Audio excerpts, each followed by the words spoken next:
é open source. Open Access Initiative foi algo que eu já mencionei, que é a questão de tu ter a possibilidade de buscar informações em diferentes repositórios. Tá. Bom, DSpace, criado pelo MIT Libraries e Hewlett Packard, da HP, em 2002. Tá? E ele foi direcionado inicialmente para informações científicas, né? Disseminação de informação científica. Em 2005 já contabilizaram no pessoal de lá, no caso, 1.500 instituições que utilizavam o DSpace. 2005. Né? Então, é um pulo grande, assim, início para a utilização. No Brasil, ele é mais utilizado como um repositório institucional, que é a ideia de implantar aqui na praça católica. Tá? O objetivo dele é armazenar, editar, estruturar essas informações. Bom, aí veio o sistema SAPU, né, para ser unido a todas essas facilidades, e ele é um sistema que consolidado já dentro da Católica, as pessoas já usam, já se referem a ele como um direcional da informação dentro da universidade. E aí o que acontece? Tá, vem o Robson, coloca mais um sistema para o cara acessar, e é mais um sistema, ou seja, o cara vai ter que se adaptar a mais um sistema, simplesmente para procurar. Foi o foco que eu dei nesse momento de integração, tá? Que é a consulta. O usuário vai poder, através do que eu implementei, fazer a consulta ao acervo armazenado dentro do DSpace. Conceitos para saber. É importante do DSpace é que ele tem uma arquitetura, uma estrutura que é de comunidades, dentro das comunidades das coleções, como por exemplo coleções de livros. Né? Então uma coleção representa essa ideia, coleções de objetos digitais. E um item que é, por exemplo, uma edição de um livro. Porque pode ter um livro e ter várias edições do mesmo livro. Então a gente possibilita ter vários arquivos, né, referenciando aquele item. Atrelado a isso, os metadados, os formatos de arquivos que ele atende são inúmeros, não tem uma limitação, a limitação é mínima, assim, pelo que eu vi, aceita vídeo, foto, documentos pessoais, principalmente. Existe no DSpace existe a ideia, o conceito de person, que são os usuários do DSpace, e grupos que é referente às autorizações, certo? E a estrutura do DSpace, quanto tempo nós temos? Tá. A estrutura funcional do DSpace. Do projeto, tá. Bom, a estrutura funcional do DSpace eu já comentei anteriormente, mas funciona com aqueles tipos de usuários ali. O submitter, o collector curator, que é o revisor desse arquivo, desse documento que o submitter insere dentro do DSpace, e logo o usuário final. Aí houve a fase do desenvolvimento, certo? Em que eu instalei o DSpace, compreendi como ele funciona, criei algumas funções para que atendessem às minhas necessidades e fiz a integração de usuários do SAPU, para acessarem o DSpace. As características de cada um, o DSpace uma das dificuldades iniciais foi me deparar com dois sistemas de linguagens diferentes, um ser Java e o outro ser PHP, mas os dois trabalham com Postgres e isso facilita o entendimento. Bom, aí veio a ideia de construir uma forma de integrar os dois. Então lá eu tenho o ePerson e aqui do outro lado eu tenho a pessoa SAPU. E no meio eu implantei um JAR dentro do código do DSpace por ser open source para poder fazer a autenticação de forma transparente para o usuário. E depois eu tenho um módulo dentro do SAPU para poder fazer a consulta no DSpace. Bom, a parte de desenvolvimento e customização em CSS. Antes o DSpace tinha aquela aparência, atualmente ela tem algo parecido, eu até botei essa para mostrar o que ficou no final.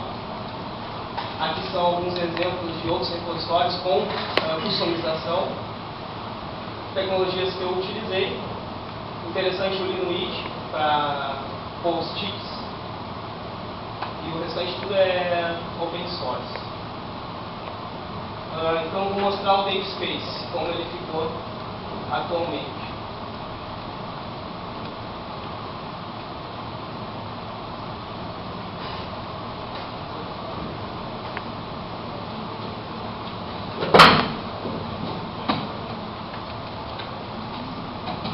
Então hoje os usuários do SAPU vão poder acessar o namespace sem se preocupar em fazer um novo cadastro, certo? Isso aqui é o rosto atual do namespace. Quanto tempo? 2? Tá.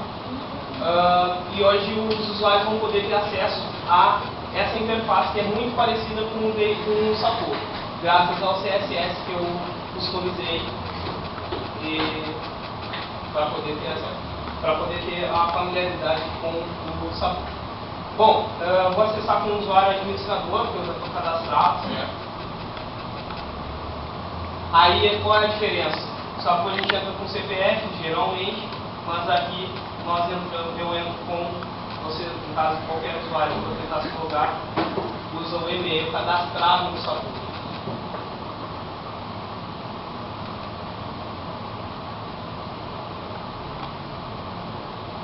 Pequeno detalhe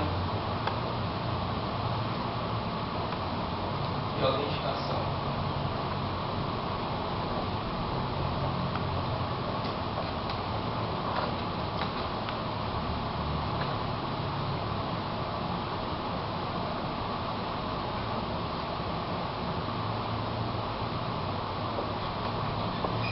Eu vou mostrar um usuário que é aluno, certo? Inicialmente.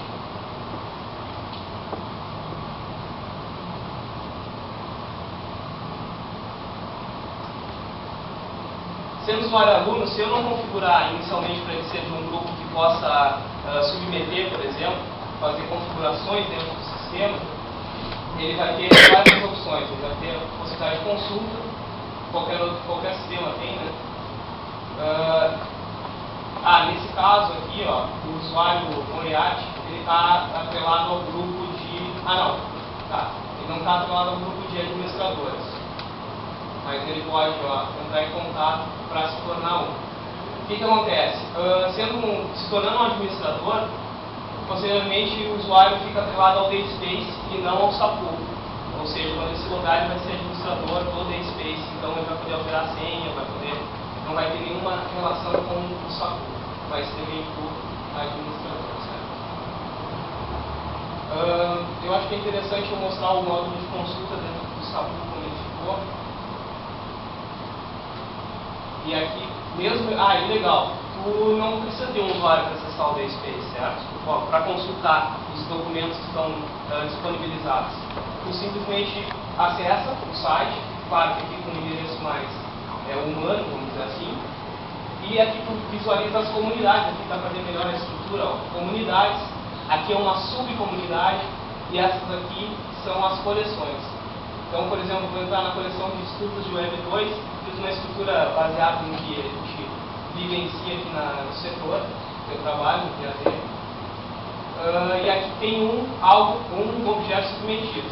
O usuário visitante vai acessar, vai visualizar as informações referentes a esse item, vai visualizar a licença, que é aquela parte que eu falei inicialmente, e vai poder fazer o download do documento. Nesse caso aqui é um ponto doc. Se clicar, ele vai mostrar para fazer. Nesse caso ele abriu direto, mas poderia ser feito download. E aqui é o URI, que é o endereço único desse documento. Vocês vão ver que é 1, 2, 3, 4, 5, 6, 7, 8, 9. Por quê? Porque eu não comprei o sistema de Handler System.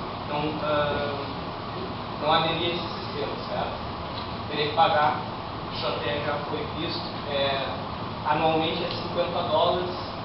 Tem algumas outras possibilidades lá de preços que possam ser interessantes para a instituição.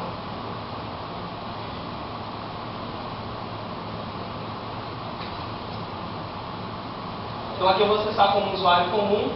Foi criado usuário aluno, vamos dizer assim, não tem uma especificação